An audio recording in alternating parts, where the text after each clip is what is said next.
Uttar Pradesh MSME निर्यात सम्मेलन 2026 बना उद्यमियों के लिए परिवर्तनकारी मंच, जिसमें दूसरे दिन वैश्विक बाजार से जुड़ने का रोड मैप तैयार हुआ। उत्तर प्रदेश एमएसएमई निर्यात सम्मेलन 2026 की द्वितीय दिवस नीतियां, पैकेजिंग, एग्री एक्सपोर्ट, टैक्सेशन और नए बाजारों पर व्यापक मंथन हुआ। इस दौरान ग्रोथ कैटलिस्ट अवार्ड 2026 से एक दर्जन से अधिक निर्यात उद्यमी भी सम्मानित किए गए। आर्थिक आत्मनिर्भरता और वैश्विक प्रतिस्पर्धा के सशक्त संकल्प के साथ आगरा में आयोजित 2 दिवसीय उत्तर प्रदेश एमएसएमई निर्यात सम्मेलन 2026 का द्वितीय दिवस अत्यंत सफल, सार्थक और परिणामोन्मुखी रहा। केंद्र व राज्य सरकार के वरिष्ठ अधिकारियों, नीति निर्माताओं, निर्यात विशेषज्ञों और प्रदेश भर से आए सैकड़ों उद्यमियों की सक्रिय सहभागिता ने इस सम्मेलन को वैश्विक बाजार से सीधे जुड़ने का व्यवहारिक रोड मैप प्रदान करने वाला ऐतिहासिक आयोजन सिद्ध किया।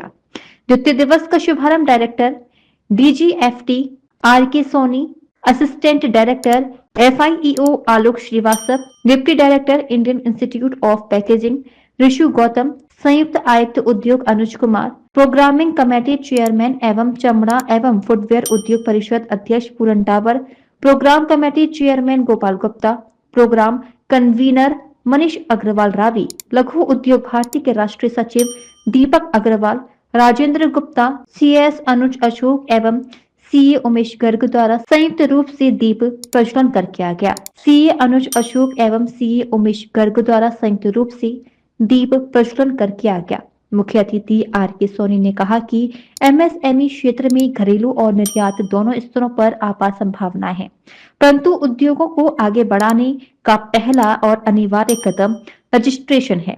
हर उद्योग के विकास के लिए एक मजबूत इकोसिस्टम आवश्यक होता है, जिसे सुदृढ़ करने पर सरकार निरंतर कार्य कर रही है। उन्होंने कहा कि एमएसएमई उद्यमियों द्वारा डायरेक्टर एक्सपोर्ट अभी अपेक्षाकृत कम है। ऐसे सम्मेलन उद्यमियों को वैश्विक मंच तक सीधे पहुंचने का आधार है। निर्यात बढ़ाने के लिए मार्केट सर्च, बार सर्च अनिवार्य है। इसके लिए ट्रेड ई कनेक्ट पोर्टल पर अकाउंट बनाएं और ई कॉमर्स को भी निर्यात का प्रभावी अध्ययन बनाएं। देखिए, ये 2 दिवसीय एक्सपोर्ट सिंपोजियम जो आगरा जनपद में आयोजित किया जा रहा है, इसमें आसपास के तमाम जनपदों के जो निर्यातक हैं, भावी निर्यातक हैं, वो प्रतिभाग कर रहे हैं। यह सिंपोजियम, एक्सपोर्ट सिंपोजियम निर्यातकों को, भावी निर्यातकों को एक दिशा दिखाता है कि भारत सरकार और राज्य सरकार के द्वारा जो संचालित योजनाएं हैं, या माननीय प्रधानमंत्री जी ने एक लक्ष्य निर्धारित किया है विकसित भारत 2047 का, उस लक्ष्य तक हर निर्यातक कैसे आगे बढ़े सॉरी आगे कैसे बढ़े, और उसमें निर्यातकों की अहम भूमिका है। इसी दिशा को देखते हुए एक्सपोर्ट सिंपोजियम आज के समय की मांग है। मुक्त व्यापार समझौते तमाम देशों के साथ किए जा रहे हैं भारत के, जिसमें उत्तर प्रदेश अपने नए मार्केट्स को डाइवर्सिफाई कर रहे हैं। उत्तर प्रदेश के निर्यातक हम सभी देख रहे हैं कि वर्तमान परिस्थिति में अमेरिका जो एक बड़ा बाजार था, वो वैश्विक चैलेंज के साथ में गुजर रहा है। भारत का भी उसमें शेयर रहता है। तो जो नए मुक्त व्यापार समझौते हैं, उसमें निर्यातकों को एक अपॉर्चुनिटी मिलेगी। निर्यातकों को ये भी बताया जा रहा है कि नए मार्केट्स में अपने नए उत्पादों को लेकर के जाएं, जहां पर अपार संभावनाएं हैं। और माननीय मुख्यमंत्री जी के नेतृत्व में जो $1 ट्रिलियन का लक्ष्य निर्धारित किया गया है 2030 तक, उसमें निर्यात एक अहम कड़ी हो रहा है। ये 2 दिन का सिंपोजियम हमारे सभी एक्सपोर्टर्स बंधुओं के लिए किया जा रहा है, जिसमें हमारे आगरा मंडल के साथ साथ अलीगढ़ मंडल के निर्यातक और भावी निर्यातक दोनों के द्वारा प्रतिभाग किया जा रहा है। कल उद्घाटन सत्र था, उसके अतिरिक्त कल अन्य विभागों के द्वारा भी उसमें और अन्य व्यक्तित्वों के द्वारा भी उसमें अपने प्रोडक्ट्स को और अपने स्कीम्स को एलोबरेटेड वे में कल वहाँ प्रस्तुत किया गया था। आज का जो दिवस है, आज के दिवस में मुख्यतः हम लोग देखते हैं कि DGFT director general foreign trade Kanpur की ओर से, सीईओ की ओर से बड़ी अच्छी जानकारी दी जा रही है कि किस प्रकार से हम लोग कहाँ पर हमारा वर्तमान में निर्यात है, कहाँ भावी ऐसे डेस्टिनेशन हो सकते हैं जहाँ पे निर्यात किया जा सकता है। इसके अतिरिक्त एक बहुत महत्वपूर्ण जो कंपोनेंट होता है हमारे प्रोडक्ट का, वो होता है पैकेजिंग। किस प्रकार की पैकेजिंग होनी चाहिए हमारे प्रोडक्ट्स की, और पैकेजिंग में किस प्रकार की कॉस्ट कटिंग हम लोग कर सकते हैं जिससे हमारा प्रोडक्ट और कॉस्ट इफेक्टिव हो सके, उसके विषय में जानकारी दी जा रही है। निर्यात नीति में एमएसएमई के लिए उपलब्ध अवसरों, ड्यूटी स्ट्रक्चर, एफटीए लाभ, संभावित बाजार की जानकारी एक ही मंच पर उपलब्ध है। उन्होंने लागत प्रतिस्पर्धा के संदर्भ में वैश्विक उदाहरण साझा करते हुए गुणवत्ता, ब्रांडिंग और दक्षता पर बल दिया। कृषि प्रसंस्कृत खाद्य निर्यात, ब्रांडिंग और ग्रोथ पर विशेष सत्र। दूसरे सत्र में एपीडा के आलोक कुमार मिश्रा ने कृषि प्रसंस्कृत खाद्य निर्यात, प्रमोशन, ब्रांडिंग एवं इंटरनेशनल बिजनेस ग्रोथ पर कहा। कृषि प्रसंस्करण, खाद्य निर्यात, ब्रांडिंग और ग्रोथ पर विशेष सत्र। दूसरे सत्र में एपीडा के आलोक कुमार मिश्रा ने कृषि प्रसंस्करण, खाद्य निर्यात, प्रमोशन, ब्रांडिंग एवं इंटरनेशनल बिजनेस ग्रोथ पर कहा कि कृषि एवं खाद्य प्रसंस्करण में भारत की वैश्विक पहचान तेजी से बढ़ रही है। ब्रांडिंग और प्रमोशन से निर्यात में बहुगुणित वृद्धि संभव है। एपीडा इस क्षेत्र में पूरी तरह से सहायता करता है। उन्होंने बताया कि 17 तरह के कृषि एवं प्रसंस्करण खाद हैं, जिसका निर्यात आसानी से होता है। एपीडा के 19 जगह रीजनल ऑफिस हैं। कहीं भी जाकर आप देश भर में मार्गदर्शन ले सकते हैं। निर्यात संवर्धन के लिए एपीडा सदैव साथ है। यहाँ पे सेंट्रल बैंक ऑफ इंडिया ने इस एक्सपो में अपना जो है स्टॉल यहाँ पे हमने लगाया, स्पॉन्सर किया है। और यहाँ पर हम जितने भी एमएसएमई आगरा के जो बड़ी बड़ी फर्म्स हैं जितने भी हैं उनके लिए सारी एमएसएमई फैसिलिटीज हमारे यहाँ ओडी, सीडी, सीसीपीएल लिमिट हर तरह की अवेलेबल हैं।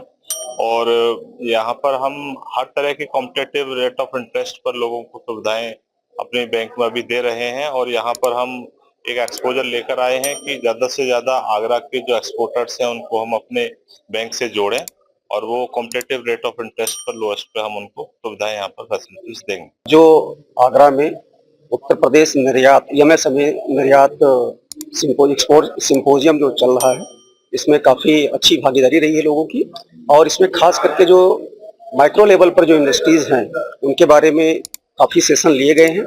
और चाहे वो एमएसएमई डिपार्टमेंट हो, चाहे वो डीआईसी डिपार्टमेंट हो, चाहे वो पैकेजिंग इंस्टीट्यूट हो, चाहे फीओ हो, चाहे कॉमर्स मिनिस्ट्री की तरफ से हो, सभी लोगों ने काफी अच्छे तरीके से अपने ज्ञान को लोगों को बताया, समझाया, जिससे उत्तर प्रदेश में जो हम अर्थव्यवस्था की तरफ बढ़ रहे हैं, इकोनॉमी की तरफ बढ़ रहे हैं, उसमें जो माइक्रो स्केल पर जो लोग इंडस्ट्रीज के लोग हैं उनको कैसे उन्नत किया जाए, कैसे उनको निर्यातमुख बनाया जाए, इसके बारे में काफी गंभीर चर्चाएं हुई।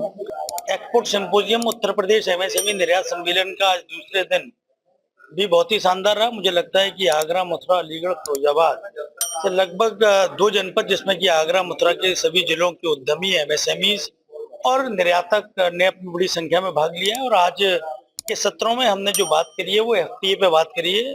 भारत सरकार ने जो एफटीए बनाया उस पर बात करी है। हमारे पास फॉरेन ट्रेड के डायरेक्टर्स यहाँ पर हमारे पास मौजूद हैं और पैकेजिंग इंस्टीट्यूट भारत सरकार हमारे बीच यहाँ पर मौजूद है। और आज हम food processing, supply chain, logistic पर भी काफी हम लोगों ने बातचीत सत्रों के माध्यम से कर रहे हैं। इंटरनेशनल टैक्सेशन पर, एक्सपोर्ट टैक्सेशन पर भी विशेषज्ञों के द्वारा बातचीत की जा रही है।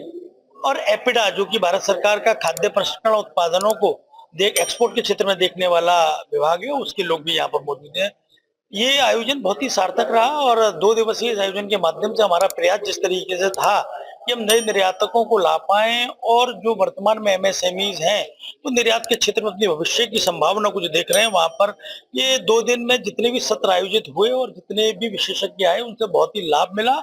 प्रोग्रामिंग कमेटी चेयरमैन पूरन डावर ने कहा कि बिना आर्थिक आजादी की कोई देश पूरी तरह स्वतंत्र नहीं हो सकता। निर्यात आयात सुदृढ़ होगा तभी राष्ट्र वास्तविक अर्थों में सशक्त बनेगा। प्रोग्राम कन्वीनर मनीष अग्रवाल रावी ने कहा, सम्मेलन में विशेषज्ञों द्वारा साझा किए गए अनुभव और सुझाव उद्यमियों के लिए तत्काल उपयोगी और दीर्घकालीन रूप से लाभकारी सिद्ध होंगे। उन्होंने सभी वक्ताओं, अतिथियों, औद्योगिक संस्थाओं, सहयोगी संगठनों और सहभागी उद्यमियों का आभार व्यक्त करते हुए विश्वास जताया कि यह सम्मेलन उत्तर प्रदेश को निर्यात हब के रूप में स्थापित करने की दिशा में एक मजबूत कदम साबित होगा। सम्मेलन का संचालन सीएस अनुज अशोक ने किया। व्यवस्थाएं अनिल, सविता, अपार्क शर्मा, दिलीप कुमार, सोनू आदि ने संभाली। डीजी महाराजा न्यूज के लिए दीपक राज की रिपोर्ट।